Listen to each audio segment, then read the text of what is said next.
गुंडगिरी आणि अफाट धनशक्ती विरोधात जनसमुदाय उसळला आहे। नाशिक महानगरपालिका सार्वत्रिक निवडणूक 2026 अंतर्गत प्रभाग 10 मधील भाजपच्या ब गटातील उमेदवार कलावती इंद्रभान सांगळे यांच्या पराभवानंतर निकालावर तीव्र प्रतिक्रिया उमटताना दिसत आहे।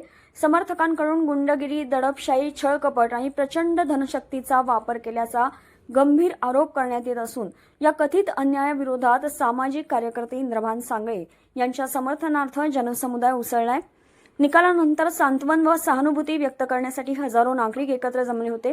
परिसरात अत्यंत भावनिक वातावरण पाहायला मिळाले। अनेक महिला अक्षरशः रडून आक्रोश करत असल्याचं दृश्य समोर आलं।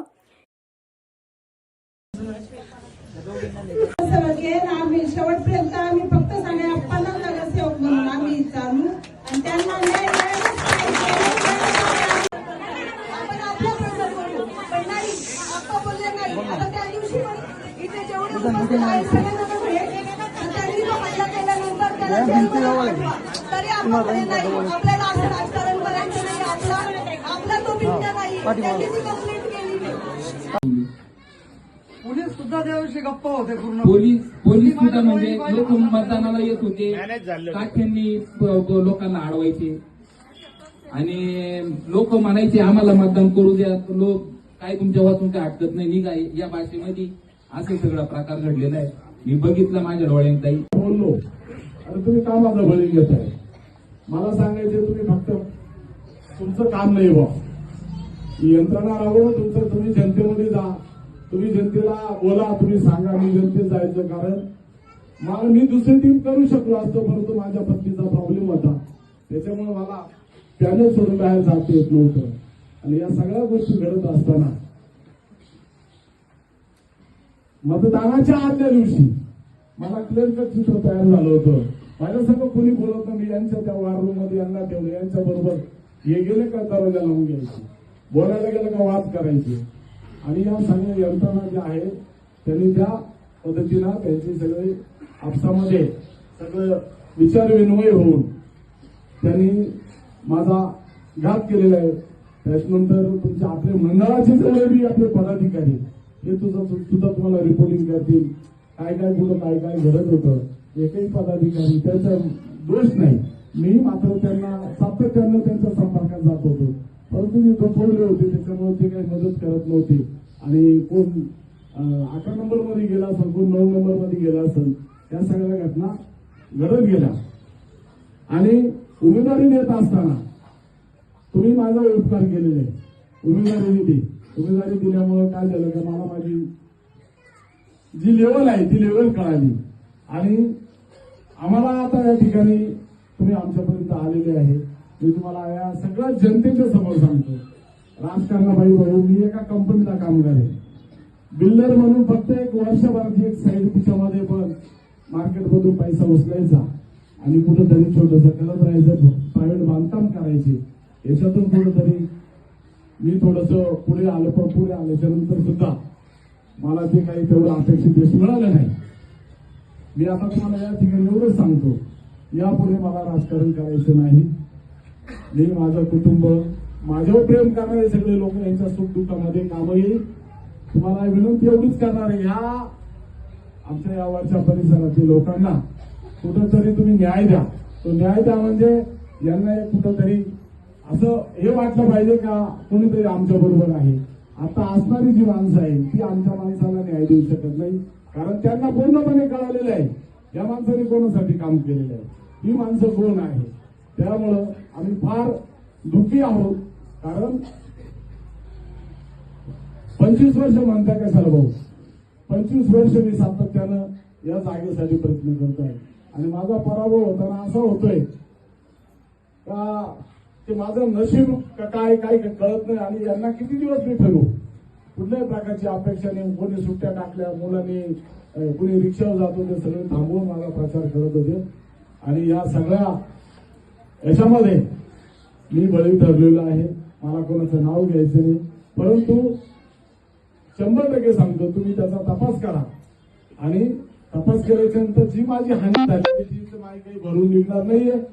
परंतु एवढं सांगतो, ज्यांनी जे निवडून आले कोणाच्याही बाबतीमध्ये असं करू नका आणि कोणाचाही बळी घेऊ नका, कारण मी एकदम साधा माणूस आहे, एकदम साधा. उभे असलेल्या लोकांनी दाखवावं की मी 25 वर्ष कोणाला दुखवलं का.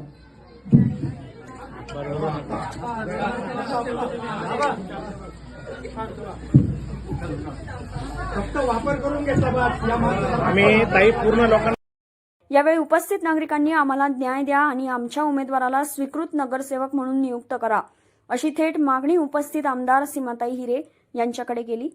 यावर आमदार सीमाताई हिरे यांनी सदर मागणीबाबतचं निवेदन वरिष्ठ स्तरावर सादर करण्याचं आश्वासन दिलंय. भगिनींना नमस्कार. आज आपल्या सगळ्यांच्या लाडक्या कलावतीताई सांगळे आणि त्याचबरोबर इंद्रबान अप्पा सांगळे यांची बातमी ज्या वेळेला काल कळाली तसे तुम्ही आता रडत आहात त्याच पद्धतीने आम्हाला सुद्धा दुःख झालेलं आहे की याच्यात कुठलंही चुकीचं काहीच नाहीये की आम्ही सगळेजण जे आपले चांगले काम करणारे लोक होते तर त्यांना अपयश आल्यानंतर आम्हाला सुद्धा दुःख झालेलं आहे. खरं तर त्यांचं काम आपण बघतो आहोत की 3 ते 4 टर्मपासून मी स्वतः त्यांना ओळखते आणि त्यामुळे त्यांना आम्ही भाजपमध्ये येण्याचा आग्रह केला की चांगले कार्यकर्ते हे भारतीय जनता पार्टीमध्ये आले पाहिजे. आधी देखील तुम्ही सगळ्यांनी 4 नगरसेवक निवडून दिलेले होते परंतु नेहमी सगळ्यांच्या कामाच्या आपल्याकडे तक्रारी यायच्या की कोणी फिरसत नाही किंवा काम होत नाही अशा काही तक्रारी होत्या. त्यामुळे यावेळेस त्यांनी पक्षही बदलला आणि आपण उमेदवार सगळे वेगळे दिले आणि मी बऱ्याच कार्यक्रमांना आपणच्या आले त्यावेळेला अगदी मंदिराची प्राणप्रतिष्ठा होती त्यावेळेला सगळ्या महिलांची मी मोठी मिरवणूक बघितली. आपल्या डोमचं आपल्या लोकार्पण होतं त्यावेळेला मी बघितलं की तेवढी गर्दी. त्यावेळेला मला कळालं समजून चुकलेलं होतं की हे लोकांमधले नेते आहे. लोकांमधले नेते म्हणजे प्रत्येकाच्या नेते अनेक प्रकारचे असतात. काही दहशतीने होतात की तुम्ही आम्हाला मतं नाही द्यायचं तुमचं उद्या इथलं पाणी बंद नाहीतर आता ताईने सांगितलं की तुमची मुलगी माहेरी पाठवू किंवा काय असे सुद्धा नेते आहेत. परंतु खऱ्या अर्थाने लोकांच्या मनामध्ये आणि हृदयामध्ये जे लोक स्थान मिळतात ते मला वाटतं खरे नेते असतात आणि तसे हे इंद्रबान अप्पा सांगळे हे आहेत. आपण बघतो की पैसा किंवा इतर गोष्टी या करून इलेक्शन लढवलं जातं आणि आपण खऱ्या अर्थाने ते लढवई आहे आणि संघर्ष योद्धा म्हटलं तरी काही हरकत नाही. त्यांनी मोठी झुंज या प्रभागात दिलेली आहे.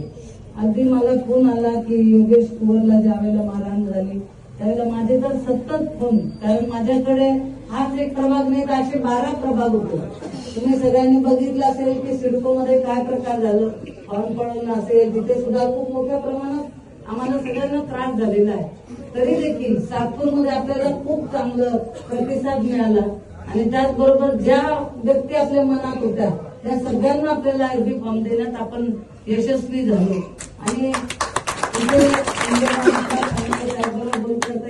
आम्ही सगळ्यांना गृहीत धरलं की आता हे चौघांचं चांगलं कॉम्बिनेशन बनवून ते सगळे एकमेकांना मदत करून ते सगळेजण निवडून येतील आणि 10चं पॅनल जी आपली सभा झाली जयकुमार भाऊंची अगदी जोरदार चांगली सभा झाली. त्यानंतर त्यांना मी फोनही केला की तुम्ही आल्यामुळे आमच्या इथलं वातावरण खूप चांगलं झालेलं आहे. निश्चित आमचे सगळे उमेदवार हे निवडून येणारे आहेत.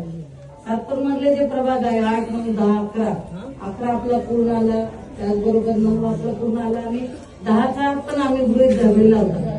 त्यामुळे निश्चितच आपणकडे पाहून आणि त्यांचं सगळं कार्य बघूनच आपण हा एबी फॉर्म दिलेला होता.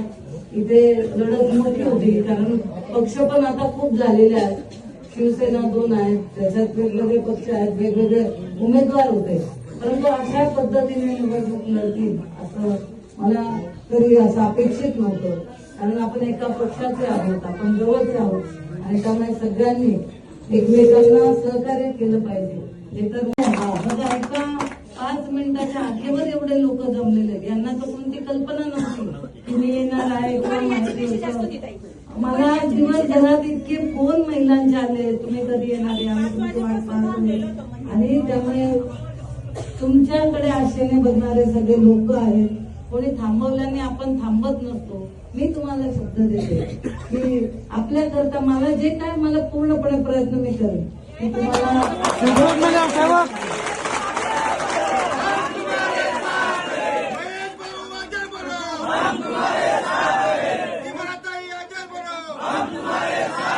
परत कोणी कार्यकर्ता किंवा पक्षाचं काम किंवा राजकारणाचा विश्वास लोकांचा उडून देतात असं जर परत पुढे घडायला लागलं, त्यामुळे असे लोक हे कायम राहिले पाहिजे, कायम त्यांनी लोकांमध्ये काम केलं पाहिजे.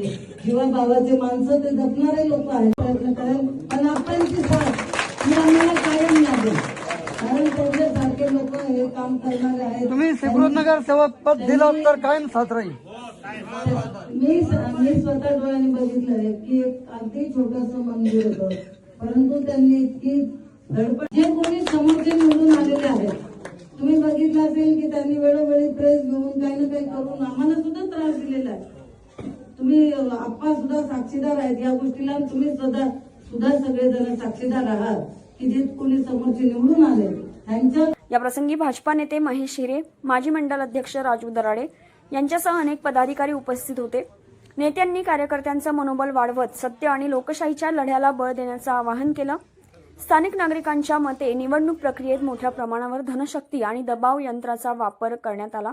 निकाल काहीही असो, जनतेचा विश्वास आमच्यासोबत आहे अशी प्रतिक्रिया समर्थकांकडून देण्यात आली आहे.